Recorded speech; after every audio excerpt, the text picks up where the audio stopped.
Aquí mismo tengo dos cerebros artificiales que están en constante conversación entre sí. Esta es toda la estructura del cerebro, compuesta por muchísimos mecanismos de relojería, y solo uno de ellos es el neurón. ¿Cree que la conciencia humana pudo surgir por casualidad en el proceso de la evolución? ¿O más bien fue creada? Tenemos el código del universo. Está inscrito dentro de nosotros desde el momento de nuestra creación. Así que esta es la médula espinal. La pregunta que me hizo es, de hecho, la pregunta fundamental que enfrenta la humanidad en este momento. Saludos queridos espectadores, gracias por estar con nosotros. Hoy tenemos como invitado a Anirban Bandiyopadhyay. Permítanme presentarlo. Es investigador principal en el Instituto Nacional de Ciencia de Materiales en Tsukuba, Japón. Obtuvo su doctorado en la Asociación Internacional de Científicos Clasificadores en Calcuta en 2005. Entre 2005 y 2008 trabajó como investigador en el Centro Internacional de Jóvenes Científicos en Japón. Desde 2008, como científico, ha trabajado en el Instituto Nacional de Ciencias de Materiales, dedicándose al desarrollo de materiales sintéticos que imitan la sustancia orgánica del cerebro. Además, escribió el libro Nanocerebro, creación de un cerebro artificial a partir de cristales de tiempo. Tiene los siguientes premios: el Premio Hitachi en Ciencia y Tecnología en 2010, el Premio de la Fundación Inamori en 2011 y 2012 y el Premio de la Fundación Karuta. También es miembro de la Sociedad Internacional CFA en Japón. Gracias por acompañarnos hoy. Le damos una cálida bienvenida. Muchísimas gracias por su amable presentación. Estamos ansiosos por hacerle muchas preguntas y propongo comenzar nuestra conversación hablando sobre su investigación sobre la conciencia. ¿Qué le motivó a dedicarse al estudio de la conciencia? Desde mi infancia, me fascinó profundamente el estudio del cerebro humano. Un día, cuando tenía 12 años, mi padre trajo a casa un libro titulado El cerebro que aprende. Era una recopilación de investigaciones sobre el cerebro provenientes de Rusia en los últimos 30 años. Hasta el día de hoy, llevo ese libro conmigo. Sin embargo, en ese entonces no entendí nada de lo que intentaba leer. Más tarde, encontré otro libro titulado Gran Reloj Biológico. Al leer Gran Reloj Biológico, comprendí que un sistema vivo, en esencia, es una combinación de muchos tipos diferentes de mecanismos de relojería. Me imaginé que todo el universo es como un reloj, una colección de innumerables mecanismos de relojería integrados en un esquema tridimensional, y que eso es el universo. En general, siempre me encantó observar y sentía una profunda curiosidad por todo lo que me rodeaba, especialmente por cómo existía cada forma de vida. Prestaba atención a muchas cosas que las personas a mi alrededor no notaban. Sentía la grandeza del reloj biológico en cada célula de mi cuerpo. Sin embargo, al comenzar a leer libros de texto y otras obras, descubrí que nadie hablaba sobre ritmos o algo similar. Todo se reducía a hechos, hechos y más hechos. Noté que los pollitos emitían un sonido cada hora con 8 minutos de diferencia durante toda la noche. Observé esto noche tras noche y nunca se equivocaron. ¿Cómo podían emitir ese sonido exactamente cada hora y 8 minutos? Es decir, existe un gran mecanismo de relojería biológico que, posiblemente, abarca todo el universo. Y yo también soy solo una parte de una especie de sistema de relojería local. Y si todo el universo posee autoconciencia y yo también soy una parte consciente de él, entonces debo investigarlo. Si al observar la naturaleza ustedes ven lo mismo que yo, eso se convierte en una teoría científica y en una investigación científica. Esta filosofía y esta cultura me intrigaron profundamente. Pensé, si soy tan diferente, si mi forma de pensar es tan distinta y no hay nada que me conecte o me separe de todos esos estudios en curso, ¿Por qué no crear yo mismo un cerebro artificial? Al igual que Richard Feynman, creía que si no lo haces, no lo entiendes. Hoy en día existen miles de teorías sobre la conciencia, pero me parece que el primer paso para entender la conciencia humana y el hecho de que estamos vivos es crear una conciencia primitiva, sea la primitiva que sea. Esta debe funcionar y pensar por sí misma. Por ejemplo, no he leído sus preguntas de antemano. No nos hemos preparado para lo que vamos a hablar hoy. Usted plantea una pregunta y quiero que ésta entre en mí en ese mismo instante, fresca, provocando una respuesta inmediata. Eso es precisamente lo que distingue a los seres humanos, porque no somos un sistema programado, no somos algoritmos ni instrucciones que se leen una tras otra.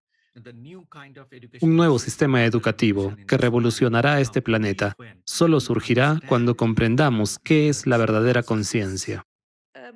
Basándose en su experiencia como observador y en su trabajo práctico en la creación de una conciencia artificial, ¿qué es, en su opinión, la conciencia? Como he mencionado antes, sigo la antigua sabiduría védica, donde el universo se considera una forma de vida. En este contexto, se creó el concepto de Virat Purusha. Virat Purusha significa una forma de vida extremadamente grande, pero Purusha también significa una estructura matemática ideal que no puede tocarse. Es decir, no es espacio, no es tiempo, ni una forma geométrica. En el nivel más bajo está el espacio, luego el tiempo, después la forma geométrica, luego los números primos y finalmente todas las estructuras matemáticas. Ahora, imaginen que esta estructura matemática controla todo el universo, toda la Virat Purusha, todas las formas de vida. Es como una vida dentro de otra vida, dentro de otra vida, y así sucesivamente. Es una cadena infinita de formas de vida.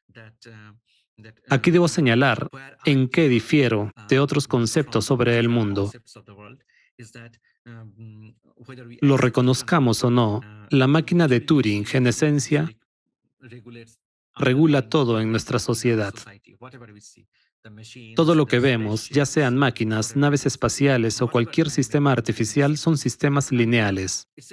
Es una filosofía que supone que toda la información en este universo puede ser representada como una línea, una secuencia de soluciones elementales que se presentan una tras otra, sí o no.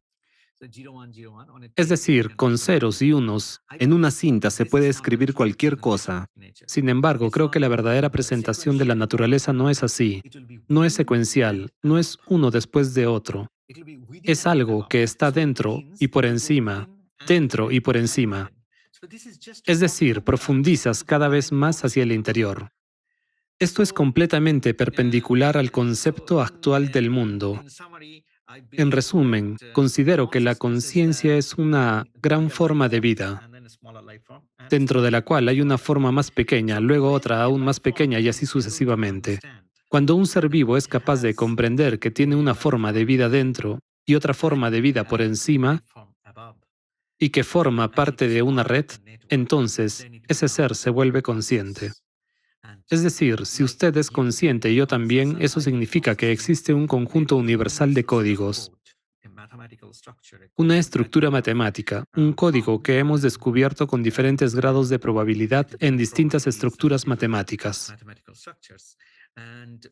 Es como un templo, una construcción hermosa similar a un templo. Puedo mostrárselo, tengo un libro. ¿Ve esta estructura parecida a un templo? Es decir, estamos creados matemáticamente. Aquí tenemos 1, 2, 3, 4, 5, 6, 7, 8, 9, 10, 11, 12. Supongamos que estamos hace 16.000 millones de años, o en un tiempo muy lejano, y alguien le da varios paquetes de energía y usted quiere organizarlos. Si tiene 12 paquetes de energía, puede distribuirlos en 6 grupos de 2, es decir, 2, 2, 2, 2, 2, 2. O 6 y 6. Entonces, ¿de cuántas maneras se puede escribir el número 12? Tal vez 8 o 7 maneras diferentes. Representamos esto verticalmente. El eje horizontal representa la cantidad de paquetes de energía y el eje vertical muestra la cantidad de formas en que pueden distribuirse. Cuando se gira, surge una estructura que se asemeja a un templo. Esta estructura matemática es lo que llamamos Purusha o fase geométrica. Quiero decir que esta estructura matemática es la madre de todas las posibles simetrías en el universo, y es ella quien regula el código. Entiendo que esto puede ser muy complejo para otras personas, pero podemos decir que se trata de una red de formas de vida que están unas dentro de otras. Y cuando un ser vivo es capaz de comprender, valorar, controlar y observar las formas de vida inferiores y superiores, entonces es consciente. Qué interesante es tener esta variedad de interpretaciones sobre la conciencia. Muchas gracias por su explicación. Como sabemos hasta el día de hoy, hay muchas disputas entre los científicos sobre dónde se encuentra la conciencia. A pesar de las investigaciones realizadas, aún no se ha localizado en el cerebro. Según su perspectiva, ¿dónde cree usted que se encuentra la conciencia? Para responder a esta pregunta, quisiera regresar a los años 2008-2009, cuando estábamos buscando estructuras helicoidales y espirales. Estas estructuras se pueden observar en el ADN, en el ARN, en las hélices alfa de las proteínas, en las galaxias. El movimiento de las partículas elementales sigue trayectorias espirales, incluso en la mecánica cuántica. Cuando te mueves en un círculo e intentas volver al punto de partida, pero nunca regresas allí, sigues girando, girando y girando, formando así una espiral. Esto es lo que se conoce como fase geométrica. La ciencia está llena de esto, por eso quería averiguar, ¿por qué la conciencia no podría estar en las estructuras espirales? Comencé estudiando los microtúbulos. Y con el tiempo entendí que este mundo es mucho más complejo de lo que parece. La gente tiende a pensar que la neurona es la base del procesamiento de información, como un bit o un interruptor. Algunos sugieren que es un transistor y que el cerebro es un circuito eléctrico. Y así es como funciona. Pero ¿quién escribe el código? ¿Quién sabe? Al principio, pensaba, como muchos científicos convencionales, que la conciencia debía estar localizada en algún lugar específico. Y pensaba, como sostiene Christoph Koch y otros, que el claustrum, un componente en el cerebro, era responsable de ello.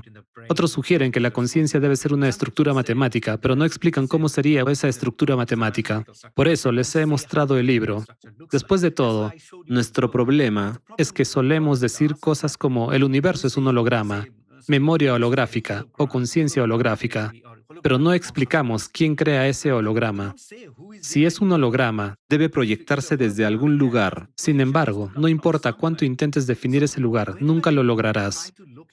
Esto se debe a que ese lugar tendría que ser el punto de inicio de un sistema de referencia. Pero, ¿y si no hay ningún sistema de referencia? Como he mencionado hace un momento, el universo es una red infinita y no lineal, donde cada elemento está dentro y por encima, en relación con otros elementos.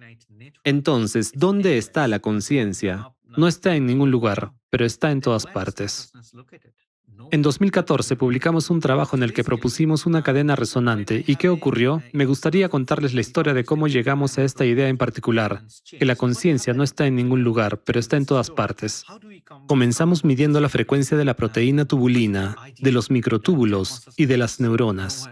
Y descubrimos que en cada uno de ellos hay un triplete, es decir, 3 rangos de frecuencia o, por así decirlo, 3 orquestas musicales que tocan juntas una especie de sinfonía. Es decir, tienes un rango de frecuencias, otro rango y un tercero, situados, por ejemplo, en las escalas de milisegundos, microsegundos y nanosegundos, y están tocando música.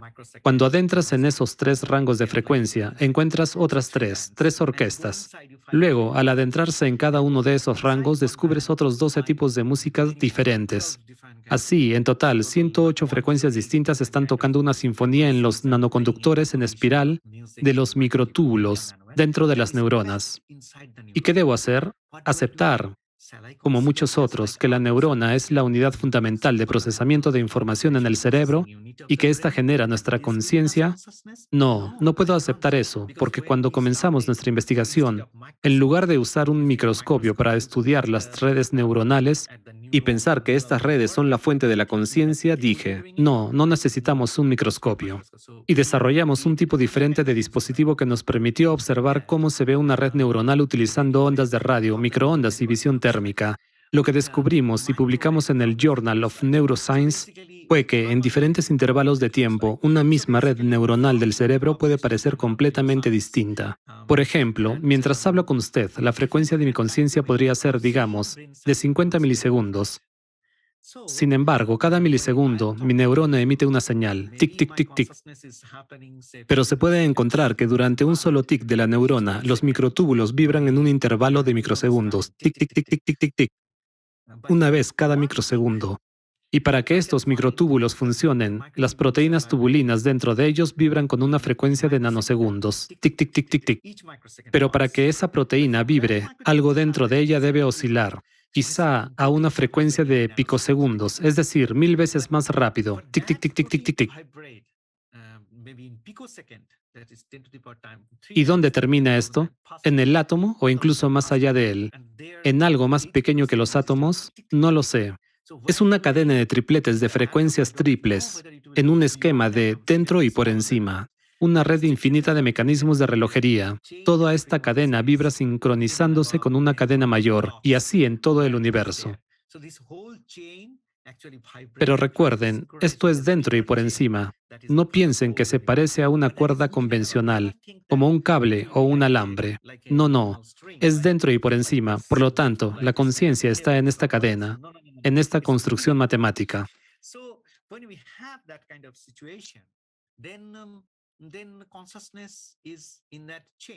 Es como la historia del elefante.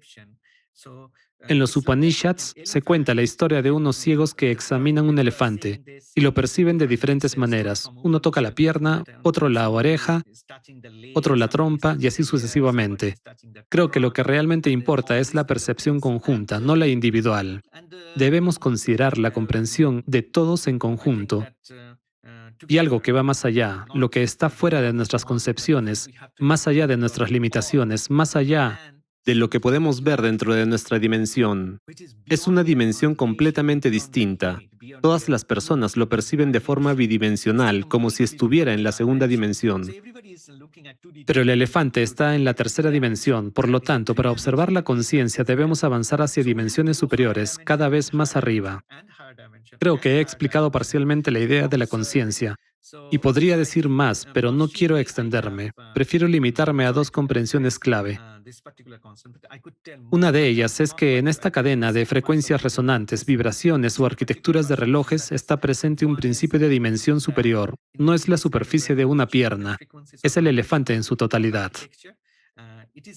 Por eso es necesario cambiar completamente su visión del mundo y su forma de mirar, pero no basta con hacerlo una sola vez, sino que tendrán que hacerlo hasta 12 veces para poder entender dónde se encuentra la conciencia. Por lo tanto, no intenten buscar la conciencia en un lugar específico. Si lo hacen, Sin duda cometerán un error. no intenten buscarla en un intervalo de tiempo determinado. Si lo hacen, también estarán equivocados. Deben ir más allá del espacio, más allá del tiempo, más allá de las formas geométricas, quizá hacia alguna estructura matemática, pero tampoco está en la estructura matemática. La conciencia es todo, es espacio, es tiempo, es topología, son números primos. En todo encontrarán una parte de ella y solo entonces podrán comprenderla. Sí, de verdad. Es interesante que haya mencionado que está en todas partes, porque si uno empieza a hablar así sobre la ubicación, se enfoca específicamente en la fuente, ¿verdad? Es decir, la conciencia debería tener una fuente, un punto de partida, pero no se puede encontrar, por eso se realizan numerosas investigaciones, pero no logran hallarla, porque no es una especie de caja, ¿verdad? Más bien es una especie de caja de Pandora, que al comenzar a abrirse despliegan ante usted más y más puertas, así que en realidad se trata del infinito. Sí, es parecido a cuando alguien intenta descubrir dónde está el universo, es decir, Si ocurrió el Big Bang, ¿dónde tuvo lugar? Así que los intentos de determinar dónde está el universo, si surgió aquí, si proviene de allí o de dónde exactamente apareció, le llevan por un camino equivocado, en una dirección incorrecta. Sí, lo que ha mencionado es realmente muy interesante. Y hablando del cerebro artificial que están creando, ¿podría compartir con nosotros qué ha sido lo más difícil en la creación de un cerebro artificial? ¿Qué puede hacer un verdadero cerebro artificial y cuáles son sus capacidades? En resumen, hemos creado una base de datos llamada www.brainrhythm.org. En esta base de datos, desde NIMS, el Instituto Nacional de Ciencia de Materiales, cargamos todos los debates sobre el cerebro artificial, así como todos los videos y materiales relacionados con cómo lo estamos creando. Los hemos puesto a disposición pública y son completamente gratuitos. Quisiera decir que cualquier oyente de esta entrevista puede descargar esos archivos y estudiarlos por su cuenta. Durante los últimos 13, 14 años, hemos elaborado un mapa detallado de todos los componentes del cerebro. Una parte de nuestra investigación se basó en la premisa de no determinar dónde se encuentra la conciencia. No definimos su ubicación ni afirmamos dónde está. Y otra parte consiste en no establecer dónde se toman las decisiones. Hemos creado todo el sistema nervioso y todos los componentes del cerebro. Los hemos diseñado teóricamente comprendiendo cómo vibran en diferentes dominios temporales. Una de las diferencias fundamentales entre nosotros y otros investigadores del cerebro es que ellos consideran que la neurona es todo, que la piel de la neurona es responsable de todo. Yo lo llamo dermatología de la neurona, porque consideran que los microtúbulos dentro de las neuronas son simplemente un esqueleto y nada más. Es decir, que dentro no hay nada. Es como si alguien dijera que mi piel es la que realmente es responsable de todo. No me opongo. Lógicamente podría tener sentido, pero es un completo absurdo. De la misma manera, se afirma que la piel o la membrana de la neurona es responsable de todo. Esta creencia existe desde 1906 y sigue vigente hasta hoy. Y no puede cuestionarse. Está en la base de la inteligencia artificial y de todo lo que vemos a nuestro alrededor. En mi opinión, eso es fundamentalmente erróneo. Nosotros seguimos un enfoque diferente. Tenemos microtúbulos, proteínas y otras estructuras. Intentamos entender. Si tomáramos un resonador de frecuencia vibrando como un diapasón, que a su vez forma parte de otro diapasón, y este a su vez de otro, creando así todo el cerebro como un sistema musical que vibra en todos los rangos temporales. Si estas frecuencias se combinan matemáticamente, como en esa estructura similar a un templo, ¿sería esto un cerebro real? Permítame repetir. Tomemos todas las moléculas, desde las más pequeñas hasta las más grandes, y recreemos todas las estructuras del cerebro. Permitámosles vibrar de manera que abarquen todas las posibles simetrías del universo, es decir, simetrías de segundo, tercero y quinto orden. La simetría de segundo orden significa que si me cortara por la mitad, ambas partes serían casi idénticas. El 50% de la estructura del universo tiene simetría de segundo orden, donde ambos lados son iguales, como su canasta de flores. Y luego usted intenta introducir una pequeña asimetría por estética, como lo hizo. Colocó una flor violeta junto a las blancas e intentó crear una asimetría. Si hace 16.000 millones de años ocurrió el Big Bang, que creó el universo, aunque no creo en el Big Bang, pienso que el universo está dentro y por encima, es decir, se está creando.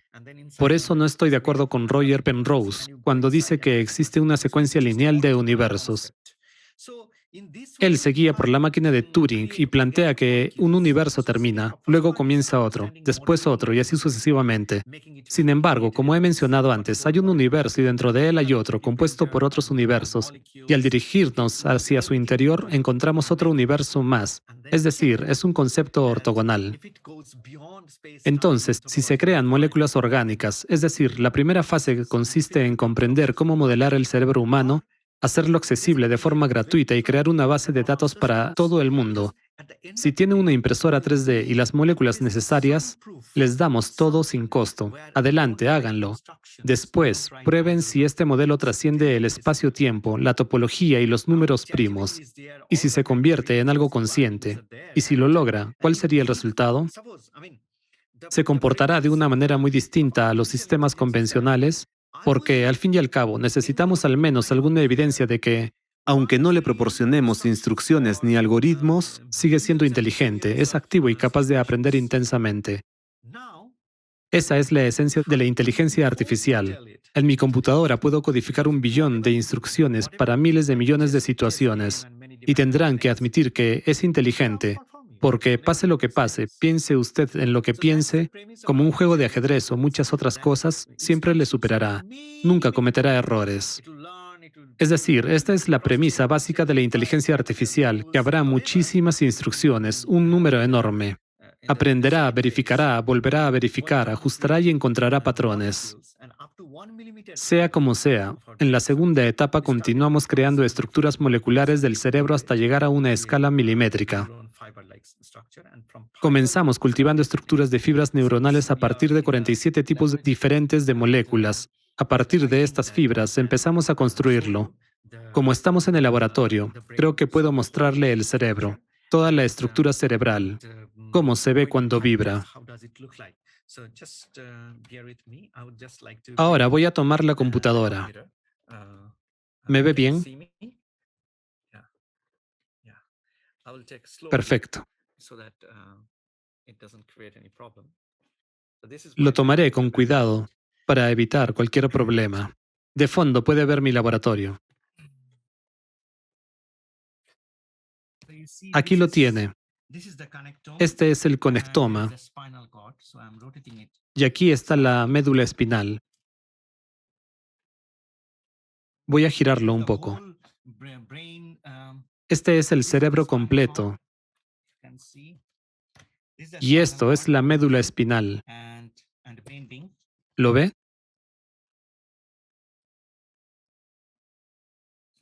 Aquí está la médula espinal y se curva. Así que esta es la médula espinal. Se curva. Y ahí continúa hacia el brazo y la pierna. Y cuando vibra, lo hace como un mecanismo tridimensional de relojería. De hecho, comencé esta entrevista mencionándolo. Esta es toda la estructura del cerebro, compuesta por muchísimos mecanismos de relojería, y solo uno de ellos es el neurón. Quería mostrarle esto porque nuestra diferencia respecto al resto del mundo es que tomamos en cuenta cada componente del cerebro y su mecanismo de relojería. No rechazamos nada. Este es un ejemplo concreto. En la primera etapa modelamos completamente el cerebro humano. En la segunda, creamos una multitud de moléculas orgánicas capaces de autoorganizarse en estructuras, comenzando desde la escala de una sola molécula. Además, utilizando impresión 3D, reproducimos con exactitud todo el conectoma del cerebro, el cerebelo, entre otras estructuras. Y luego lo llenamos con una gelatina orgánica. El resultado es como una red neuronal gelatinosa. Así es como se ve. Parece gelatina. Cuando lo presionas es como una gelatina. ¿Lo ve? Aquí está la red neuronal, aquí está el cerebro, los programas funcionan. Es capaz de intercambiar información. Al principio, en 2015-2016, tenía la intención de crear un cerebro con ojos, nariz y otras cosas. Pero me di cuenta de que mi objetivo no es crear un robot. Mi objetivo es entender cómo funciona la conciencia. Crear algo que pueda tomar decisiones inteligentes, sin instrucciones de un ser humano, ¿verdad? Creo que usted, al igual que yo, fue creada por el Purusha, una estructura matemáticamente similar a un templo que incluye todas las posibles relaciones entre números enteros. Por eso, cualquier concepto único, idea única o lo que sea que surge en mi mente, usted podrá recrearlo en la suya, porque también fue creada por esta estructura matemática que contiene todas las simetrías posibles. Y usted puede complementar mi idea, hacerme una pregunta sugestiva, y yo responderé de manera sincronizada, sea lo que sea. Entonces, en esencia, no puedo crear nada que usted no pueda recrear, y usted no puede crear nada que yo no pueda recrear. Por eso, no necesitamos un código. Tenemos el código del universo. Está inscrito dentro de nosotros desde el momento de nuestra creación. Por esta razón, la interacción es posible sin necesidad de ningún algoritmo. Esto es precisamente lo que subyace en la base de nuestro cerebro artificial, es decir, lo que estamos creando como un sistema vibratorio similar al humano. Y después lo que hacemos es tomar esa vibración y transformarla en música. Cualquier lenguaje es sesgado. La visión es sesgada, al igual que los demás sentidos. Así, tenemos fibras diseñadas para los ojos, pero no usamos lentes oculares. Tenemos fibras para los oídos, pero no hay oídos en sí mismos. El único sentido que permitimos es la propiocepción. Colocamos un sensor sobre la médula espinal, en la región del tronco encefálico, y lo conectamos con toda la red neuronal. La propiocepción significa que, si cierro los ojos, puedo sentir que estoy en algún lugar. Este es el único sentido de existencia que hemos integrado en él. Por lo tanto, nuestro cerebro artificial no fue diseñado como un robot. Nuestro cerebro está diseñado principalmente para comprender, porque si dedico mi vida a investigar esta temática específica, otras personas y científicos podrán continuar este trabajo. Además, si condiciono al cerebro para que no mire hacia ninguna parte, lo monto y le permito que vibre de acuerdo con este código matemático del universo. Esto es lo que hacemos. Invitamos a personas, les colocamos sensores en la cabeza y ¿sabe lo que es un EEG? Un electroencefalograma fue descubierto por Richard Catton en 1875. Si va al médico y le hacen un EEG, puede observar cómo funciona su cerebro, específicamente la corteza cerebral, porque allí hay actividad eléctrica en un rango de 1 a 40 Hz, ritmos alfa, beta, gamma y delta. Nosotros, en cambio, creamos la DDG, la dodecanograma, porque el rango de 1 Hz a 40 Hz no es suficiente para mí.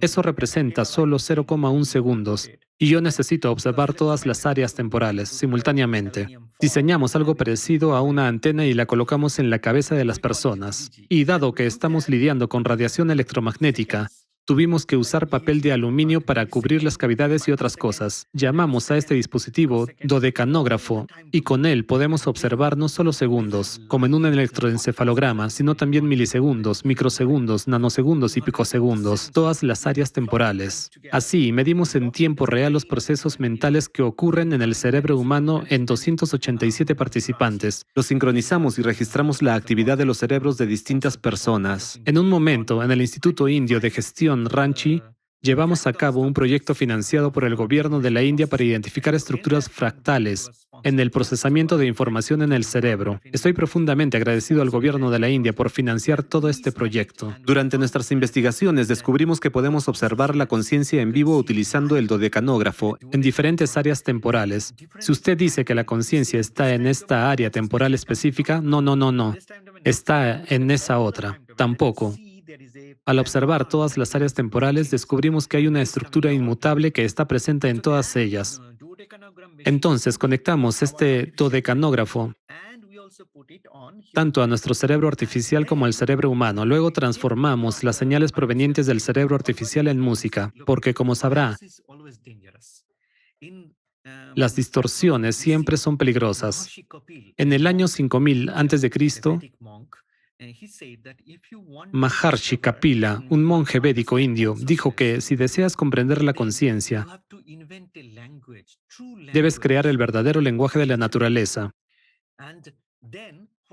¿Por qué un verdadero lenguaje?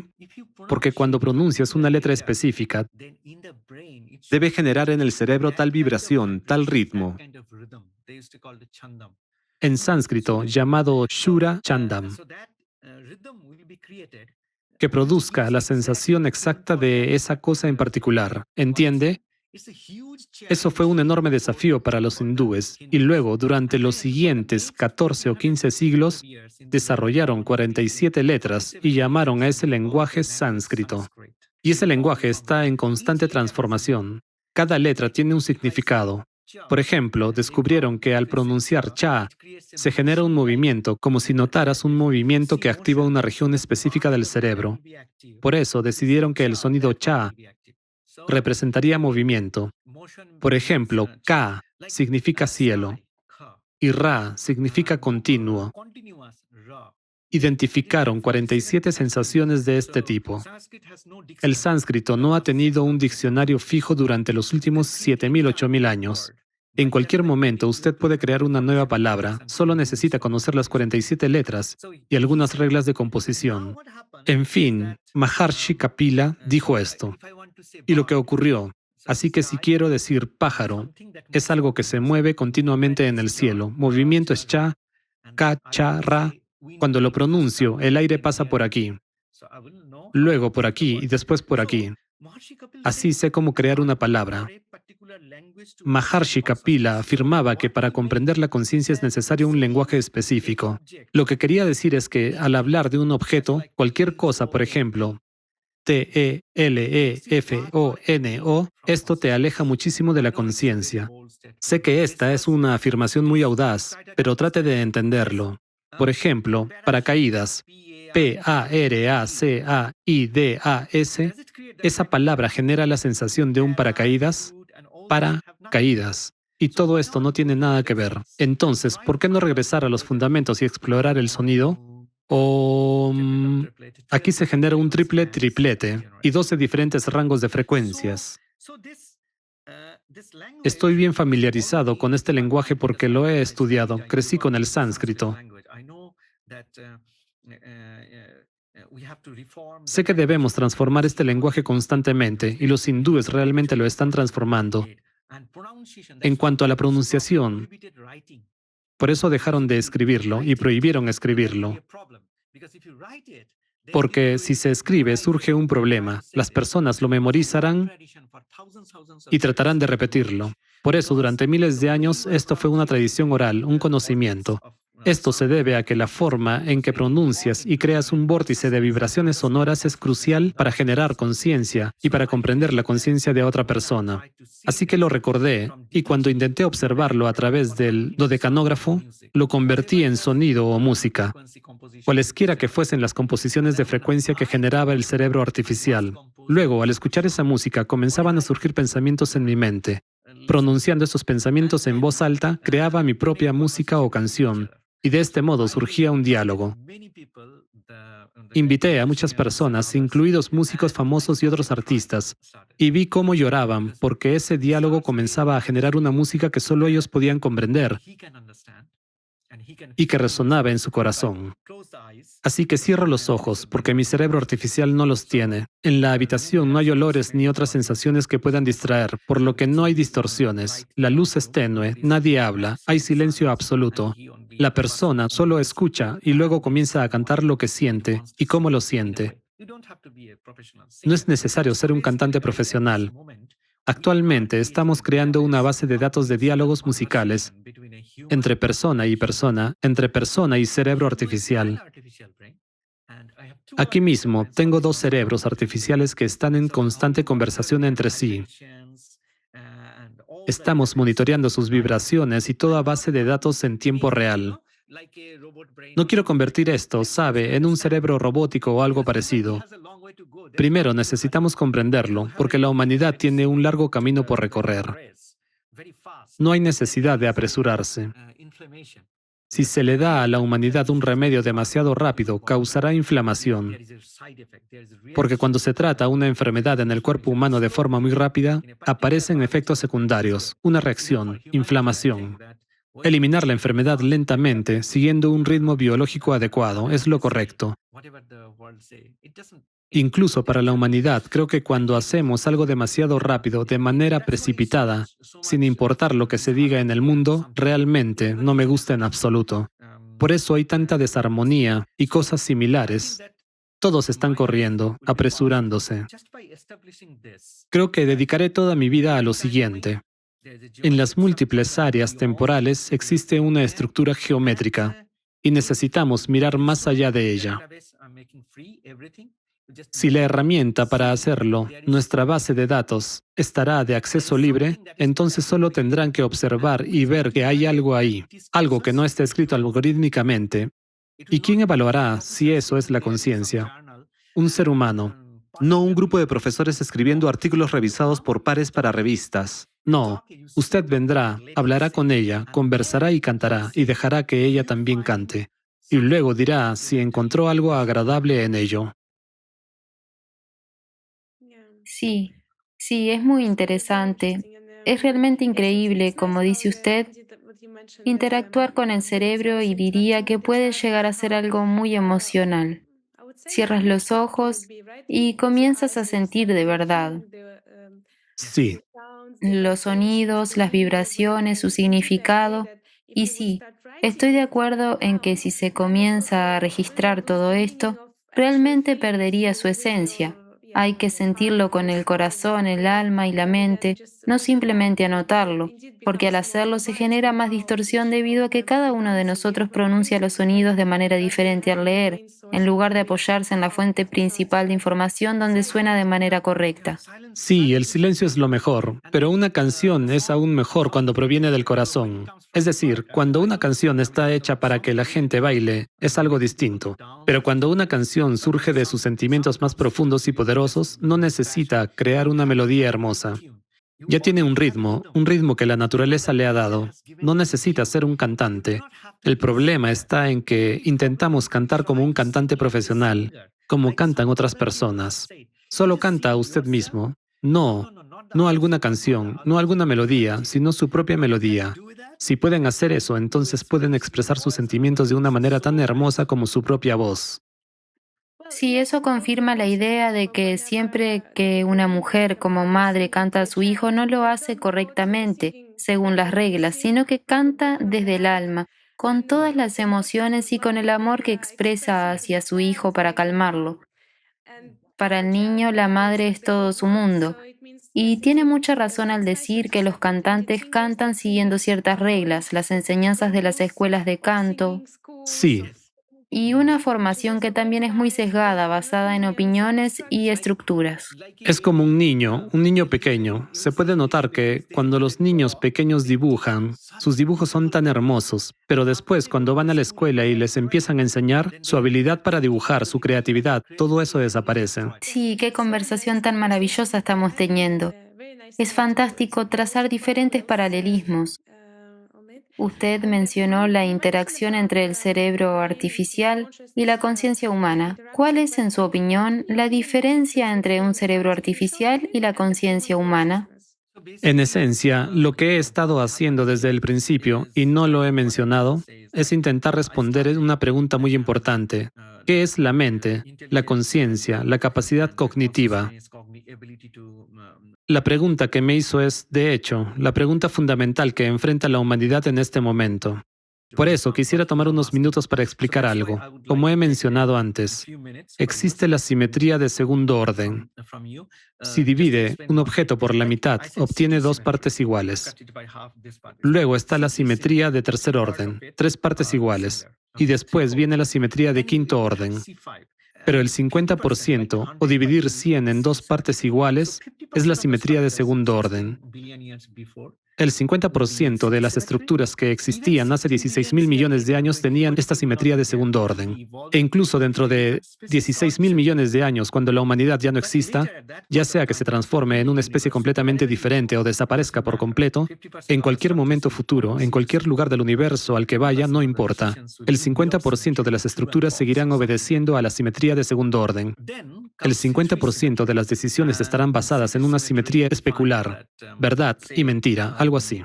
Después viene la simetría de tercer orden, y en ella encontramos que, por ejemplo, dividir 100 entre 3 da como resultado 33,33.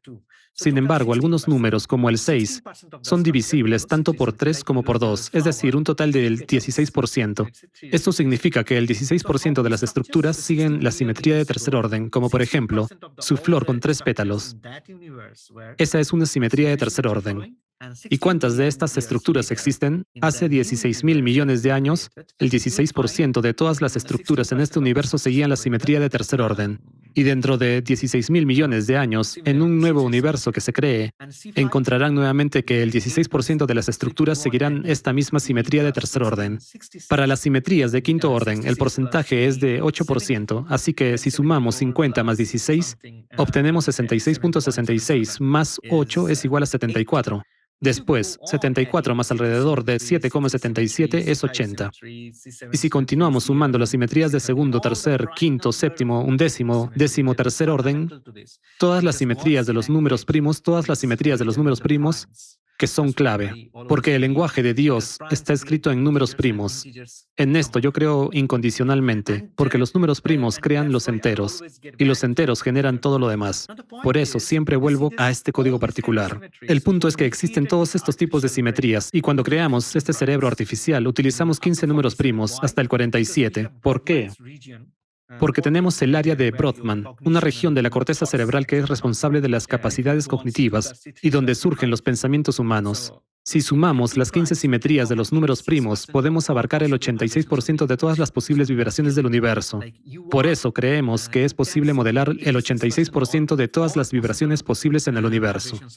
Pero tenemos la capacidad de multiplicar números primos y a partir de ello encontrar y generar nuevos números primos. Así lo veo. Por ejemplo, 2 por 2 es igual a 4, 3 por 2 es igual a 6. Pero 1, 2, 3 es todo lo que tienes. Por eso, el 5 se convierte en un nuevo número primo, porque queda un espacio que usted no puede llenar utilizando los números anteriores. Así es como las personas crean números primos. Así es como la naturaleza crea números primos. Los seres humanos o cualquier ser vivo en el universo constantemente crean números primos. ¿Por qué? Porque con cada número primo pueden generar una dinámica fundamentalmente nueva, una nueva simetría. Es un proceso creativo. Así que el universo es creativo y crea números primos para volverse cada vez más creativo. En la creación del cerebro artificial utilizamos solo 15 números primos, hasta el 47, la misma cantidad que utiliza el cerebro humano. Pero la diferencia entre el cerebro artificial y el cerebro humano radica precisamente en esto. No puede crear algo nuevo ni inventar.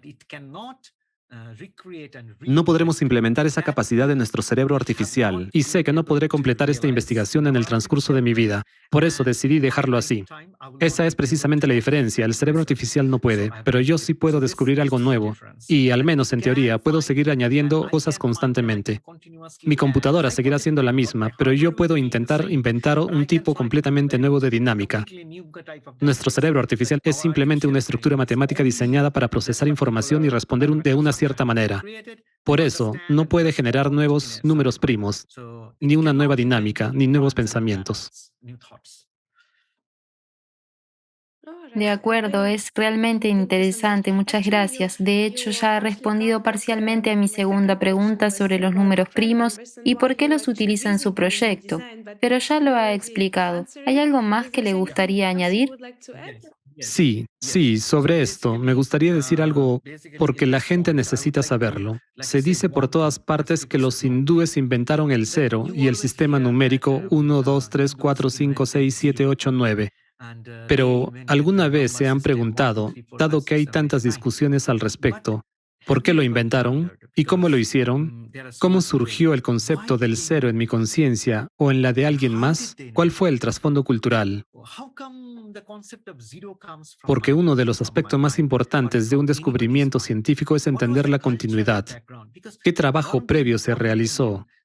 ¿Qué los llevó realmente a pensar de esta manera? En la India, antes de que se inventara el cero, utilizaban un símbolo circular para representar Purna, que significa completo. Es decir, en la India se hablaba de Purna como la idea de plenitud y conocimiento absoluto. Los eruditos indios o hindúes estaban obsesionados con encontrar una respuesta a la pregunta, ¿Qué es lo completo, lo último y dónde está el límite? Es como cuando somos niños y nuestro padre nos dice, mira las estrellas, están muy lejos y nosotros preguntamos, ¿y qué hay más allá de ellas? Buscamos esa completitud. Eso es lo que se llama Purna. Entonces, en el mundo occidental comenzaron a escribir el cero cuando este pasó por los árabes y luego los europeos lo aprendieron de ellos. Por eso lo llaman números arábigos, porque lo aprendieron de los árabes, pero los árabes lo aprendieron de los indios o hindúes. Así que cuando llegó allí, el cero pasó a significar nada. Pero para nosotros aquí, el cero lo es todo. Por eso dibujamos un círculo. Usted regresa al mismo punto. Por supuesto, uno de los fundamentos del hinduismo es que uno nunca puede regresar, pero el sistema numérico fue creado para que pueda regresar. Lo hace finito. En realidad, hubo grandes debates entre los eruditos y los puede encontrar. Si un círculo comienza y vuelve al mismo punto, ¿es posible? Este fue el debate entre Purusha y Prakriti. Purusha es una especie de estructura matemáticamente ideal, pero no puede crearse en la realidad en el universo. Si se intenta hacerlo, siempre habrá algún defecto. ¿Por qué? Porque no puede volver exactamente al mismo punto. Este es uno de los principios fundamentales del hinduismo. Nunca se puede volver al mismo punto. Sí, muchas gracias por esta inmersión profunda. Es realmente interesante. ¿Puedo hacerle otra pregunta? ¿Qué papel juegan los microtúbulos en el funcionamiento de la conciencia? Como ya he mencionado, he estudiado con pasión las estructuras en espiral, ya que siento que son una estructura fundamental del universo. En la base de las estructuras en espiral hay una filosofía única, como ya he dicho. El movimiento ocurre en un círculo y nunca regresa al punto de origen. Por eso, el debate sobre Purusha y Prakriti en el sistema indio ha existido durante al menos 10.000 años. ¿Y qué ocurre si no regresa? Pues continúa, formando así una espiral. En la cultura hindú, esto se llama Burtul. Es una palabra muy antigua, que tiene varios miles de años. Burtul significa que el movimiento comienza desde un punto y continúa girando en espiral. Por eso comencé a estudiar los microtúbulos. ¿Sabe? Mientras hablamos ahora, en cada célula de su cuerpo, los microtúbulos, esos nanocables en espiral, están cambiando constantemente su longitud, aumentando o disminuyendo el número de vueltas. Este fenómeno se llama inestabilidad dinámica y es lo que mantiene su vida en cada momento. En cada célula individual, los microtúbulos están cambiando constantemente su longitud, transportando partículas de un lugar a otro. De esta manera, en cada célula ocurren poderosos procesos energéticos.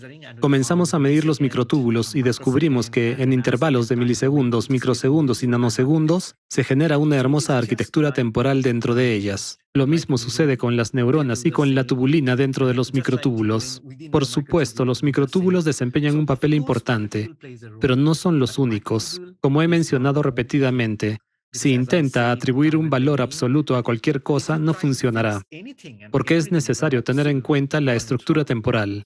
Y luego, a partir de esa estructura temporal, pasa a una forma geométrica que permanece constante. Por eso siempre hay que hacer la pregunta, ¿qué es lo que permanece inmutable? Por ejemplo, tiene un punto y se mueve de un punto a otro, y luego a otro, y así sucesivamente. ¿Qué es lo que permanece inmutable? Obtiene una línea recta. La unidimensionalidad a partir del punto, que es de dimensión cero. Luego pasa de una línea a otra línea. ¿Qué es lo que permanece inmutable? La superficie. Obtiene la bidimensionalidad. Por lo tanto, ¿qué es lo que permanece inmutable? Es la pregunta más importante que puede hacer para comprender la naturaleza de la conciencia. La conciencia está más allá de las 3 dimensiones del espacio, las 3 dimensiones del tiempo, las 3 dimensiones de las formas geométricas y las 3 dimensiones de las estructuras matemáticas creadas. Así que el microtúbulo representa solo una de las 12 áreas o espacios temporales fundamentales de dimensiones superiores. Representa únicamente una dimensión.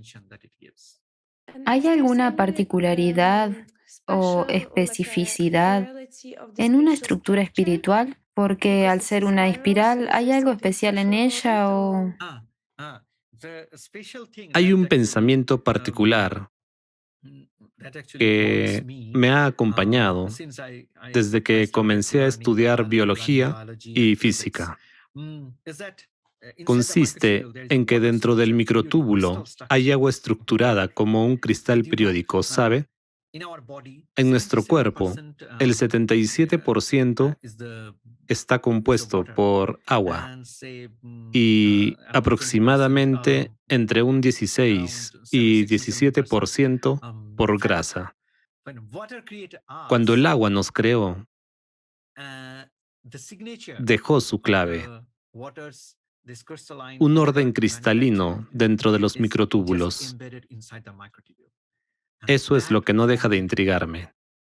Es una estructura cristalina hermosa, parecida al hielo, pero no es hielo. Es una simetría completamente diferente, pentagonal, mientras que el hielo tiene una simetría hexagonal, es decir, es un hexágono. Pero dentro de los microtúbulos Está un pentágono.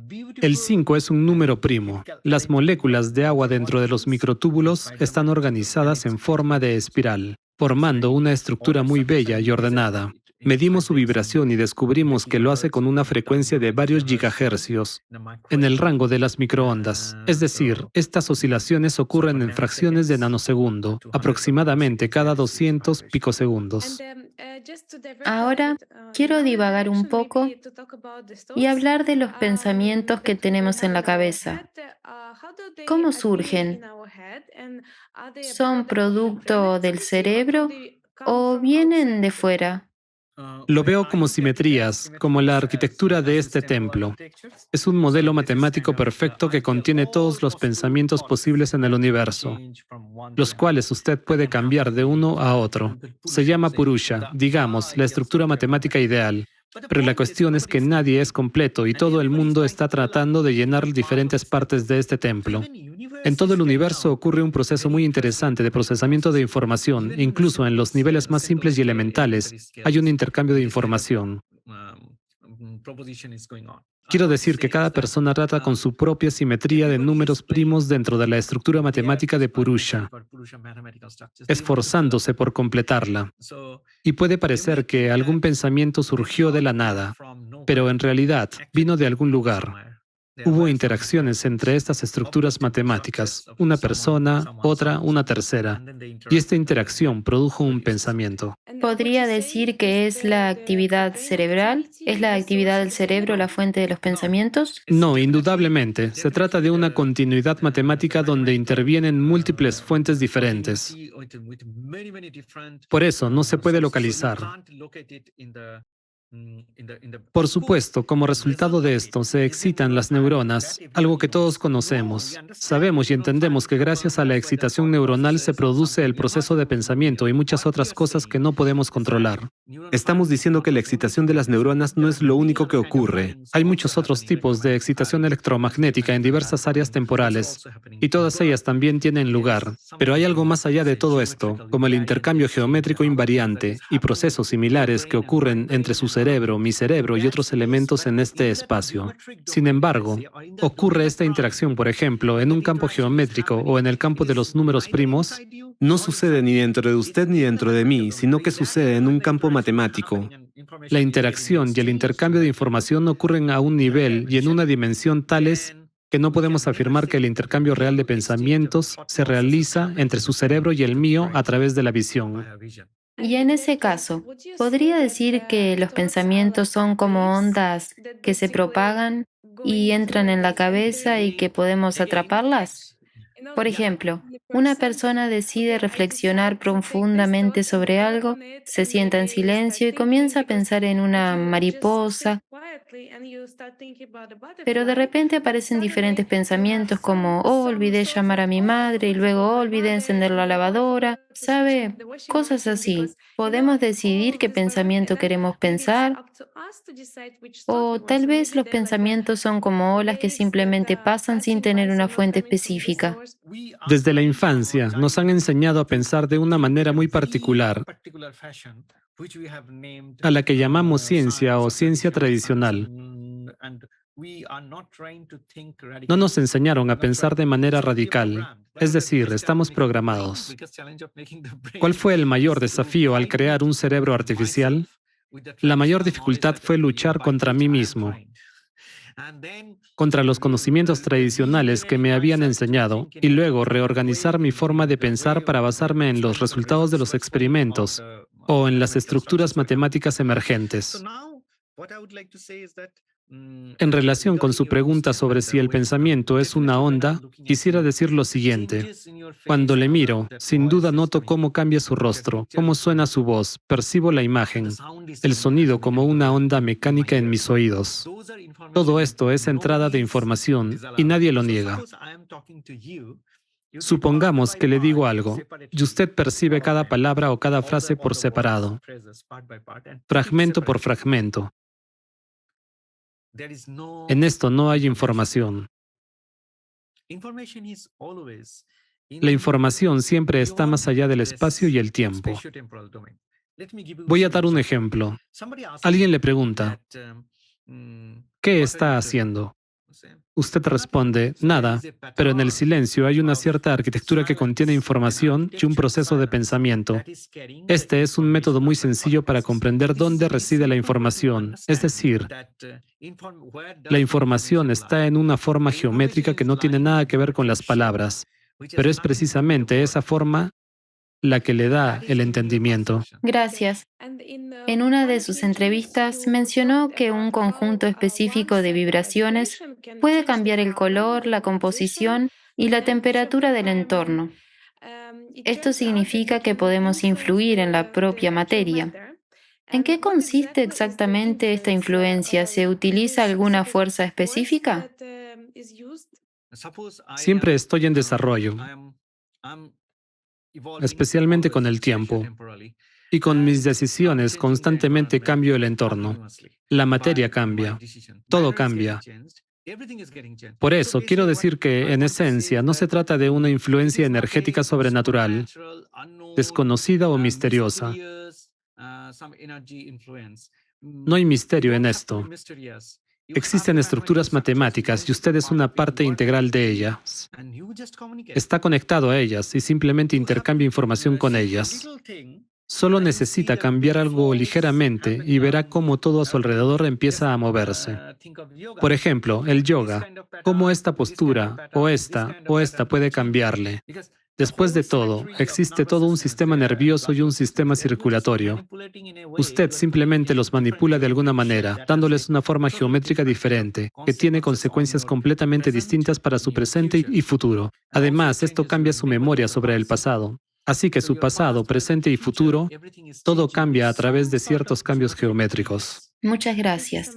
Y hablando de los 3 principios de los Vedas que usted estudió, mencionó que Rita es la ciclicidad, Loka es el universo compuesto de píxeles y Brahma es la vibración eterna. Por favor, explíquenos el segundo principio de Loka, porque los científicos ya están llegando a la comprensión de que en la base de la materia hay una especie de rejilla o marco. En general, en cuanto a su calidad, hay 14 lokas. En los Vedas se les llama Bindu. Bindu significa punto, una entidad sin dimensiones. Aún hoy en día en India lo llamamos Bindu.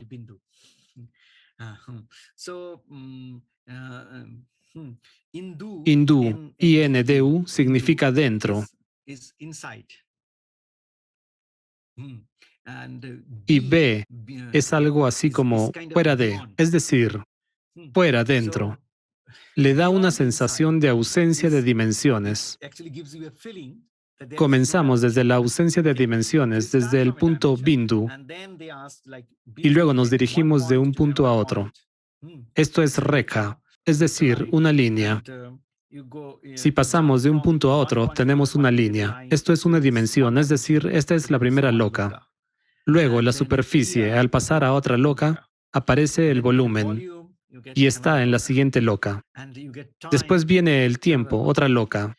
La singularidad de fase, la incertidumbre de fase que permite introducir un nuevo tipo de tiempo, obtiene otra loka. Y así sigue adelante. Así que hay 14 lokas, pero en el hinduismo, en los Vedas, siempre sabe que debe regresar y completar el ciclo. Es decir, después de la 14ª loka, regresa. Me interesé en estudiar los Vedas por esta razón. Cuando hice una presentación sobre la medición de microtúbulos en los Estados Unidos, alguien, después de escucharla, me llamó y me dijo, usted tiene 3 tríadas de rangos de frecuencias, cada una con 12 picos. ¿Sabía que hay un total de 108? Yo respondí, sí, 108. Él dijo, ¿sabe que este es un número muy importante en el hinduismo, el jainismo y el budismo? Yo respondí, no, no sé, ¿qué significa? Él dijo, está por todas partes. Entonces llamé a mi madre desde los Estados Unidos y le pregunté, ¿es cierto esto? Ella me dijo, sí, en los collares de Rudraksha. Donde quiera que vayas, de norte a sur, en cualquier punto de la India o del mundo, hay 108 cuentas. El mismo número de picos usted encontrará en las oscilaciones de las neuronas, las proteínas, los microtúbulos o cualquier cosa. Y se ha propuesto que Dios son 12 lokas. Así que existen 108 tipos diferentes de tala. Tala significa ritmo, de la misma manera que en Occidente tenemos el vals, 1, 2, 3, 1, 2, 3, o de 2 por 2, 1, 2, 1, 2, algo así. Pero en la India puede encontrar ritmos de 3 por 3, 4 por 4, 5 por 5, 6 por 6, 7 por 7. Yo aprendí este 17 por 17 en mi clase de tabla. No encontrará nada similar en el mundo occidental, pero lo encontrará en tribus en todo el mundo. Ellos usan números primos y toda esta matemática de la que le he hablado, y que se encuentra en el hinduismo. Encontrará lo mismo en muchas y no en todas las tribus. Es por eso que inventé el proyecto Virata Purusha, en el que quiero hacer 108 episodios. De nuevo, 108.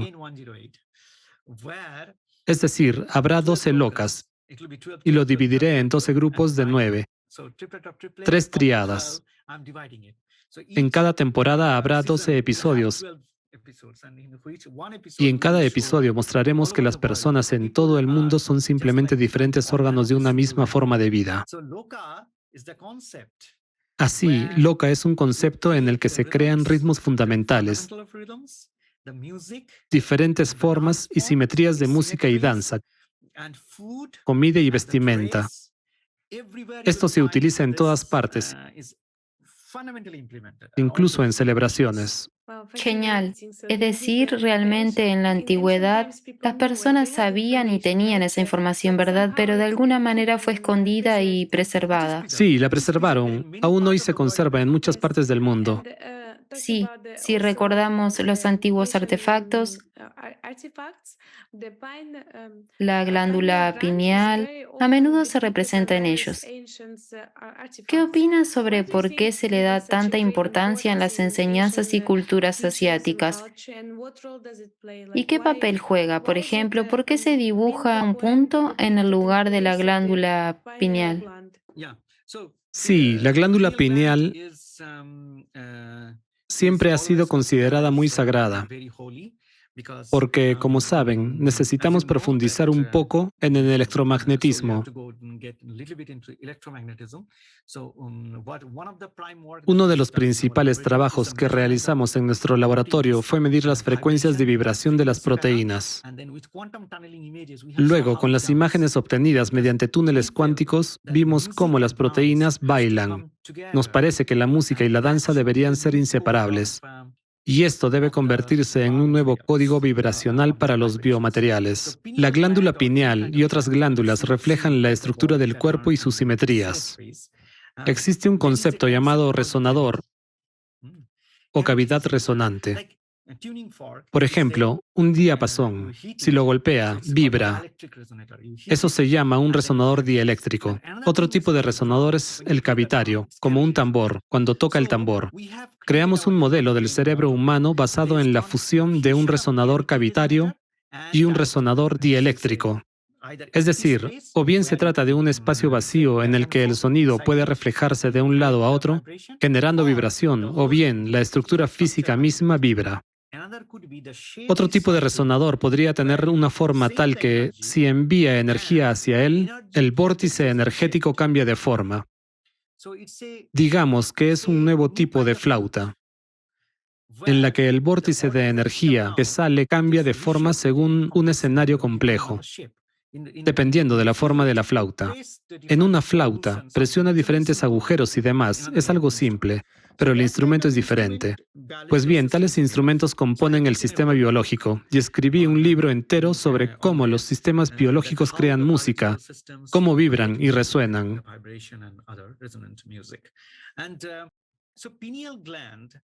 Así que la glándula pineal se encuentra en un lugar donde toda la energía del cerebro se concentra. Realizamos una simulación teórica utilizando nuestro simulador de resonancia electromagnética y descubrimos ciertos lugares en el cerebro donde se localiza, siendo la ubicación de la glándula pineal uno de los principales. Y cuando realizamos simulaciones, por ejemplo, en la médula espinal, descubrimos que la energía se agrupa en clústeres de acuerdo con la secuencia de Fibonacci o de Hemachandra. El concepto de los 7 chakras se alinea muy bien con esto. De esta manera, la localización específica de la resonancia electromagnética es la causa de que ciertas áreas de nuestro cuerpo estén mucho más expuestas a su influencia. Y entonces podemos decir que el electromagnetismo proviene de la energía térmica que recoge nuestro cuerpo. Es muy interesante lo que dice sobre estas vibraciones, porque sé cómo las vibraciones afectan a nuestro cuerpo, especialmente las del sol, y teniendo en cuenta que estamos compuestos principalmente de agua, ¿verdad? Hoy no hemos hablado sobre una parte del cerebro como el tálamo. Tal vez haya logrado hacer algunos descubrimientos sobre cómo funciona. ¿Qué papel, en su opinión, juega el tálamo en la regulación de los estados de conciencia, como el sueño, la vigilia o la concentración de la atención? Sí, como ya he mencionado, no tengo estos componentes cerebrales aquí. Están en otro laboratorio químico. De lo contrario, podría mostrarle el tálamo. Creamos el hipotálamo, creamos el cerebelo y todas las partes del cerebro, porque no queríamos dejar nada fuera. Queríamos crear toda la cadena de resonancia y tratar de entender dónde se encuentra el conocimiento, cuando no lo sabe, no aísla nada. Si empieza a razonar y tratar de localizarlo en algún lugar, ya ha perdido, ¿verdad? Además de las emociones del cuerpo amigdalino que ocurren en el ciclo o ritmo del sueño, Es necesario considerar que en el puente de Barolio y los núcleos supraquiasmáticos, que controlan los ritmos del cuerpo, además de los ritmos globales, también existen ritmos locales para todos los fenómenos biológicos repetitivos. Así, por ejemplo, el cerebelo sincroniza una multitud de esquemas de ritmo o ciclos periódicos o sistemas rítmicos para los movimientos musculares y otros movimientos. Imagine que alguien hace lo mismo con sus emociones. ¿No ve cómo todos sus movimientos musculares son controlados por una variedad de ondas diferentes, mecanismos de relojería tridimensionales, similares a esos sistemas en el cerebro que ya he mostrado? De la misma manera, sucede con las emociones, el bien, el mal y todo lo demás. Algo sube, algo baja, como en un reloj. Imagine muchas esferas, algunas de las cuales suben, otras bajan. Sí, en efecto. ¿Y qué opina usted? Si la conciencia y el cerebro humano son estructuras tan complejas y ahora usted intenta recrearlas, ¿cree que la conciencia humana pudo surgir por casualidad en el proceso de la evolución o más bien fue creada? Me parece que ese es el propósito de Virata Purusha. Todo el universo, que es un sistema consciente y que quiere aumentar su base de números primos, y para lograr esto, Virata Purusha debe crear más seres conscientes y hacerlos cada vez más conscientes. En el hinduismo hay un dicho, Pindatei, significa un pequeño punto, y en ese punto está todo el universo. La idea es que si tomas un punto y luego coloca otro punto, luego otro y otro más, al final obtendrá esta estructura, porque la creación de esta estructura no requiere suposiciones, solo una combinación aleatoria posible de puntos. Y al crear esta estructura, luego la normaliza, la lleva a la unidad, Así que si hace estas dos cosas, colocar la estructura dentro del punto y normalizarla, obtendrá un movimiento en el sentido de las agujas del reloj, en sentido contrario a las agujas del reloj, y luego gradualmente obtendrá espacio y tiempo. Y tan pronto como logre esto, descubrirá que en algún lugar habrá creado las condiciones para que nazca otra estructura tipo templo, y luego otra, y otra más, y otra, y otra. Así que, en esencia, esta es la necesidad fundamental del universo, permanecer dentro del punto y seguir siendo indefinido. El universo continúa creando estas estructuras tipo templo o probabilidades matemáticas, y cuanto más las crea, Más nacen arquitecturas espaciotemporales. por lo tanto, en esencia, somos el producto de la necesidad del universo de mantenerse indefinido, incompleto y de cumplir con las leyes matemáticas. Es decir, no hemos sido creados por casualidad. Genial, muchas gracias. Sí, es realmente interesante y creo que aún queda mucho por hacer, muchas investigaciones y descubrimientos por realizar para adentrarse profundamente en todo esto y no tiene fin. Sí, sí. Mi hipótesis sobre la que estamos hablando es la siguiente. No queremos afirmar nada, como lo hace el actual paradigma científico basado en la máquina de Turing. Ellos quieren afirmar, esto es algo absoluto, como se hace en los sermones religiosos o en los libros de textos escolares.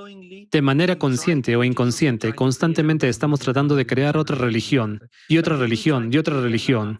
Pero cuando intentamos crear una cadena infinita de la vida, simplemente queremos verla primero, convertirnos en parte de ella y luego comprenderla. Sí, es cierto. Es muy bueno que haya mencionado esto. Y sí, es realmente así.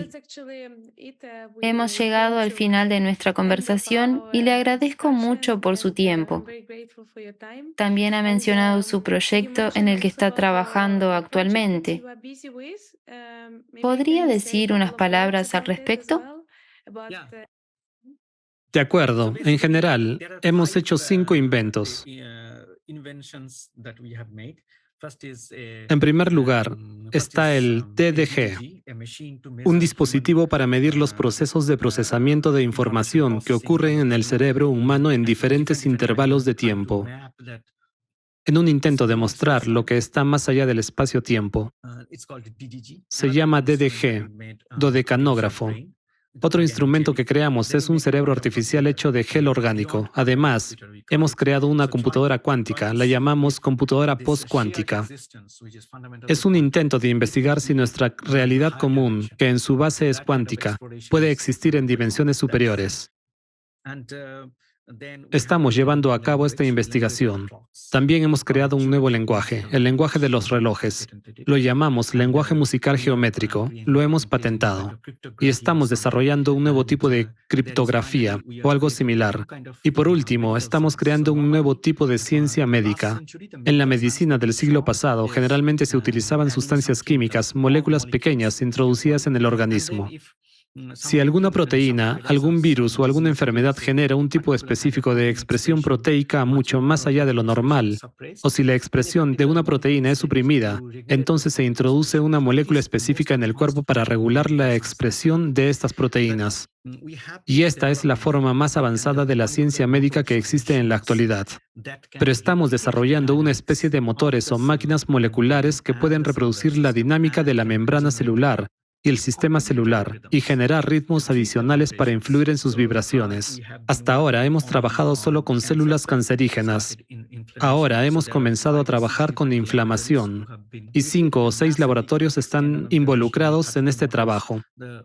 Hemos creado una máquina extremadamente compleja de 10 nanómetros con 32 motores, la forma de vida más pequeña del mundo. Somos el único grupo de científicos en el mundo que ha desarrollado y sintetizado esta máquina. Tiene 32 motores moleculares, 4 tipos diferentes de sensores y todo esto está contenido en 10 nanómetros. Y estamos tratando de encontrar el primer medicamento contra el cáncer, ya que los medicamentos contra el cáncer son muy peligrosos debido al principio de foco primario no identificado, FPNI. Supongamos que alguien tiene cáncer en el cuello. Esto significa que se podría haber originado en los pulmones y antes de llegar a los pulmones pudo haber comenzado en el estómago. Al penetrar en diferentes partes del cuerpo y siendo capaz de adaptarse fácilmente, aprende y se vuelve mucho más fuerte. Es por eso que surgió este concepto de el FPNI. Por lo tanto, cuando realiza un examen e intenta encontrar una solución para el cáncer de cuello, en realidad debe entender que se adapta de manera completamente diferente. Existen 200 tipos de cáncer de pulmón, 300 tipos de cáncer de páncreas. ¿Por qué tantos? Porque es muy inteligente, sabe cómo encontrar diferentes caminos alternativos. Así que hemos creado con éxito una máquina basada en un motor molecular. Esta máquina puede identificar la inteligencia de un sistema biológico y comunicarse con él en función de eso. Normalmente, si tiene dolor de cabeza, toma paracetamol. ¿Qué dosis? 600 miligramos. Nosotros trabajamos en el ámbito de la femtomoralidad.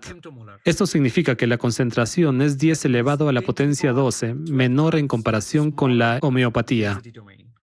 Pero en la homeopatía hay un principio: cuanto menor es la concentración, mayor es el efecto. Para nosotros, estos son paquetes de ondas gaussianas. El fenómeno de nuestro motor molecular se basa en sistemas dinámicos que interactúan con el sistema biológico, hablándole. Por eso decimos que estamos tratando de encontrar la verdadera ciencia médica, porque si entiendo el código de la naturaleza, si digo que este es el código de la naturaleza, entonces podré crear un dispositivo que pueda interactuar con diferentes sistemas biológicos y tratar enfermedades a través del diálogo, no suprimiéndolas ni tomando medidas temporales, ¿entiende? Así que hemos creado 5 productos de investigación diferentes. Fundé un instituto de investigación, el Instituto Internacional de Ritmos Continuos. En base a este instituto, organizamos conferencias, nos reunimos con personas, establecemos conexiones con tribus nativas Y las reunimos para aprender más sobre los patrones de nivel superior que impulsan su creación. en los 108 episodios de la serie. Queremos mostrar que toda la humanidad sigue una idea específica. Por ejemplo, el Arca de Noé. Todos conocen la historia del Arca de Noé. Se han hecho tantas películas de Hollywood sobre él. Pero imaginen que sobre esa misma época, cuando Noé construía su arca, en el hinduismo se crearon historias similares sobre el Manvantar y Manu. Si viaja a África, encontrará una historia similar. Si va a Nueva Zelanda, Australia, allí también encontrará la misma historia. En América Latina, la misma historia. Es decir, no es exactamente la misma historia, son muy diferentes, pero el tema es el mismo. Pero cuando las pone todas juntas, siente que toda la humanidad está contando la misma historia. Así que parece que toda la humanidad es una sola forma de vida, como Virata Purusha. Por eso, quiero crear 108 episodios y mostrarle al mundo, con la ayuda de la IA, que usted puede verse diferente, pero es uno solo. Siempre ha sido uno solo. Hace 30.000 años, cuando las personas hacían dibujos en las cuevas, no tenían Wi-Fi, no tenían redes sociales, no había intercambio cultural, ni grandes barcos para viajar. ¿Cómo pudieron, al final, crear símbolos, patrones y estilos tan similares? Muchísimas gracias. Le deseamos lo mejor en sus proyectos. Y para concluir, espero que, como humanidad, realmente podamos construir una vida mejor. Sí, creo que muchas personas sentirán con el corazón lo que nosotros sentimos. Y entonces trabajarán por sí mismas, no seguirán nuestro camino. Porque cuando uno sigue a alguien, eso, al igual que la ciencia moderna, se convierte en otra religión. Sí, por supuesto, porque si uno sigue a alguien, es una forma de prejuicio, pero si va por su cuenta, encontrará su propio camino, ¿verdad? Sí, y si además hay unidad en la diversidad, entonces todos van por el camino de la verdad.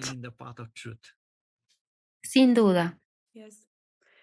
Muchas gracias. Gracias.